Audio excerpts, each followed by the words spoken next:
I welcome everyone to the Yom Iyun in memory of our dear friend Jack Flamholz. Just wanted to say a couple of words about Jack, introduce his son Avi to speak about his father, and then I will introduce our first speaker, and we'll begin with the program this morning. After the speaker, there'll be workshops.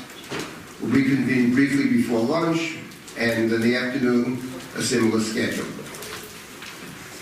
Jack Flamholz was a gentle soul, a man of a very powerful intellect, with a very wide range of interests.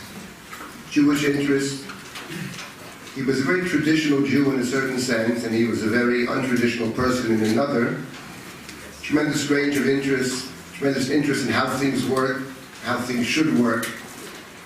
And apart from all this, he had an excellent sense of humor, a terrific sense of humor. And one of the elements of humor is that and the comedy often is the disparity between the way things look and the way things are. Jack was a man of multiple perspectives. So the series today, the Yom Iyun in his memory, will focus in on issues of Jewish values, Jewish tradition, Jewish living, and larger, broader secular values, particularly relevant to us who live in this country, in the Western world, are citizens of the world, of the United States, secular culture, and each of us, in our own way, deeply connected to our tradition. And the question we want to pose today is, how do these things coalesce? How do they relate to each other? What are points of conflict, etc. So looking forward to a very stimulating day of learning. Hope we take a lot from the day. And before I introduce our first speaker this morning, I wanted to welcome Avi to come to the podium to say a few words about his father. Generational divide. I'm going to do this from my cell phone. So this is very impressive. Thank you all for coming. I have like a list of names of people to thank that obviously won't include everybody, but I'll just say it and then we'll move on. So obviously thank you to Jordan and Jack Flamholz, who on the Drisha side helped us organize this event. It was really useful for me to be able to advocate responsibility for some things. To David for being so open to hosting it, and especially to my mother, who provided the motivation for all of us to keep planning this thing. And then to all of my friends and all the family and all of the people who contributed, both in terms of like providing an intellectual environment and also specifically intellectually talking about this topic. So I wasn't given any constraints. So I just wrote something, and hopefully maybe it's short enough, I hope. When I was preparing for this event, I was unsure how to introduce it, to introduce the topic or my thoughts on it or what the motivation was. And I found myself writing long things in Microsoft Word and then deleting them. I think some of us are familiar with that experience. And then I remembered that it's been almost exactly 10 years since my Bubby Gertie died. 10 years and 43 days, I think. And at the time of her death in 2007, Bubby Gertie was, I think, 94. And the matron of a very large extended family in the New York area. She had, of course, her 3 boys, Alex and Joel, and my father, Jack. She had also 10 grandchildren, myself. My sister, Ita, and my brother, Batzal, are the youngest of the cousins. And then Rachel and Big David and Little David. Some of their kids are here. And Devorah, Irina, Nomi, and Suris. And I think at the time of her death, 17 great-grandchildren. All of us at the time around here. Innumerable nieces and nephews and cousins would visit her small apartment in Muncie, which smelled really like mothballs. Bubby Gertie was our family's first Amerikaner. She was born Gertrude Schindler 115 years ago, the youngest of 4 siblings and the only one born in America into a Lower East Side tenement with no running water and no electricity. She shared a room in that tenement with her parents Yita and Aaron, and her siblings Nat, Berta, and Aunt Molly. The family later moved through a cascade of familiar New York Jewish neighborhoods They moved over the East River to Williamsburg and then East New York, and she married and lived in East Flatbush and then in Borough Park and then in Muncie. Visiting Bubby and Mount Hebron Cemetery is itself a reminder of our history in this city and in this country in particular. Mount Hebron Cemetery is sandwiched between Queens College and Queens Corner Park, directly adjacent to Main Street and Kew Garden Hills. Down the block there are a couple of shuls and kosher restaurants and Amalia Grocery, one of my father's favorite purveyors of olives and cheeses, which you all know he loved. And when we visit Bubby, we enter the cemetery from the back, from Main Street. They leave the gate open during visiting hours. Bubby is a little bit south and a little bit west of the entrance. You take a left when you enter, and then you turn right after the Horowitzes. And then you'll know the plot when you see the stone bench near the elm tree. Really, the whole family is in that plot. If you take a right by the entrance, you'll find her next to Ziggy David and Aunt Molly and Uncle Jack, and great-grand Flamholz's, Sender and Rachel. Dad used to talk up Amalia Grocery all the time. He said, when I'm in Queens, I really love to go to Amalia Grocery. They have even better olives than Fairways.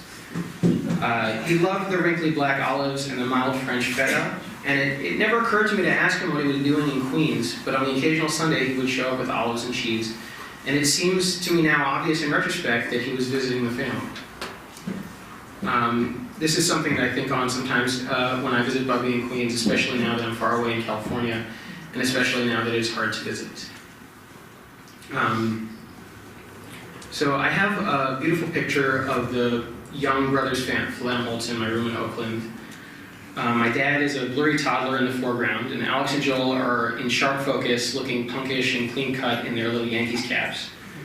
Uncle Joel likes to say that a nickel bought you a lot of candy back then, and the neighborhood boys liked to play stickball on the block.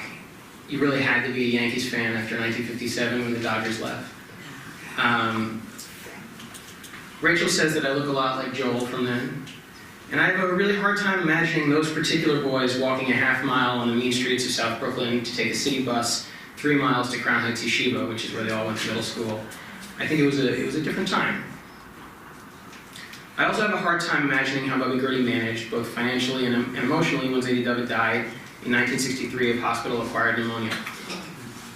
My father says that hypertension got him into the hospital and pneumonia killed him.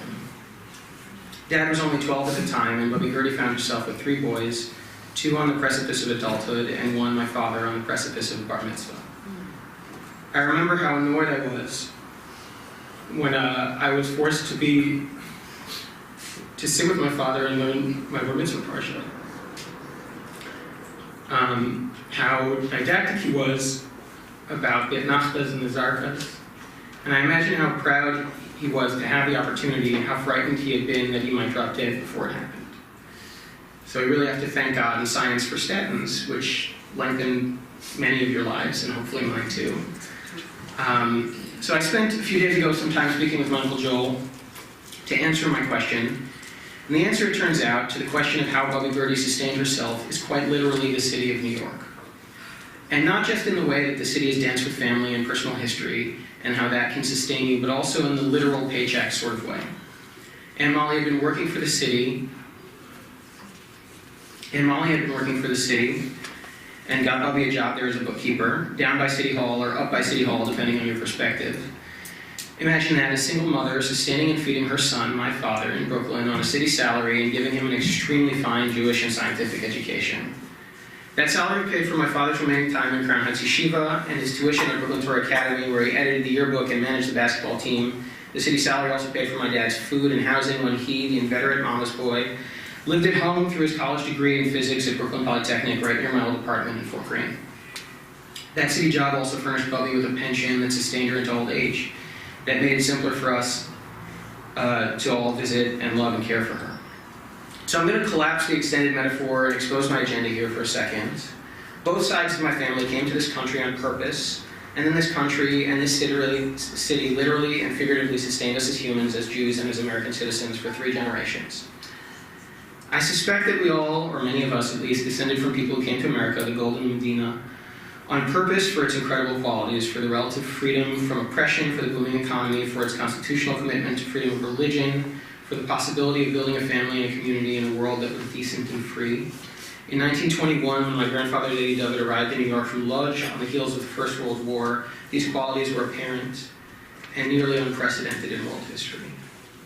In 1951, when the other side of my family, Babi Rachel and Zaidi Yossel, arrived fresh from Bergen-Belsen, Europe was in complete ruins. Admittedly, some of these features of early and mid-century America were contingent.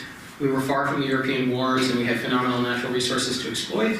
Other features of American freedom and prosperity are deeply unequally accorded. We might look at the civil rights movement, for example, or the demographics of contemporary American prisons to see this, but really it should be obvious to us just from being in New York City how unequally accorded some of these things are. But the fact remains that we live in a country where we're basically free to be Jews or nearly anything else, even now.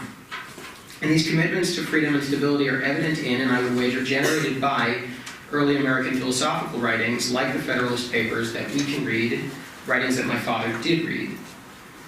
In fact, this event was generated by my father's reading of the Federalist Papers. In the final year of his life, Dad attempted a chavruta with Moshe Silber, who's here, I think, exploring the resonances between the Drashot HaRan and the Federalist Papers. The Ran lived in 14th century Girona and Christian Catalonia, and in some of his Drashot appears to be confronting the question that is particularly salient to us today: how should Jews relate to tolerant, functional, non-Jewish societies that they found themselves living in? And the Federalist Papers, in contrast, debate the question of how to build a tolerant and functional society. And so America presents us with a challenge: how to be Jewish in a country where one doesn't have to be, and how to be American when we have so many other substantive commitments, when the act of being American is so deeply contested. And the challenge is all the more, challenging in our particular times where there's a country for Jews, and this one seems so fragile and fractious. I want to suggest, in closing, I'll close soon, that we might approach this challenge as American Jews, and specifically today, in homage to my father, 2 benedictions for a day of learning. For the last 6 months or so, I've been following in Dad's footsteps with my friend Rafi.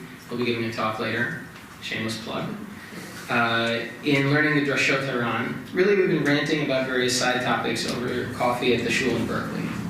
Occasionally, we stumble upon a footnote that my father left in his copy. The note is terse and to the point, and in Dad's impeccable cursive, making it clear that he read the intervening pages and he understood them, and his single on-point comment in summary is given.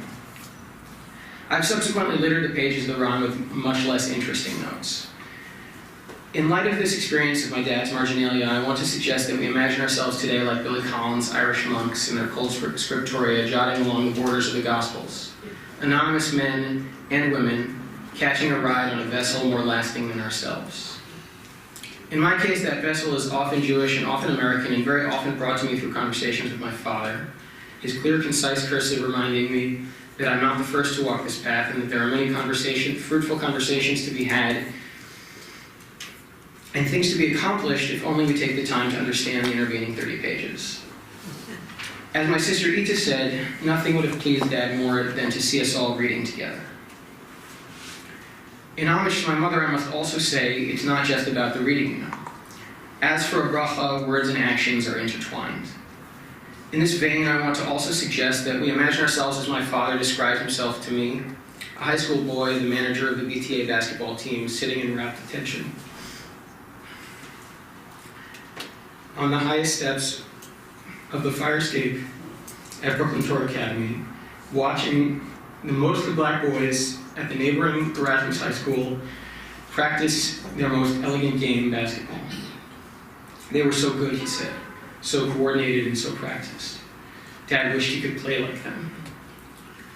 Maybe for today we can inhabit the minds of young boys and girls dreaming of sports, find ourselves appreciating the finer details of Erasmus' passing game and pantomiming that hook shot in our heads, loving the elegant game and imagining that someday we too might play it.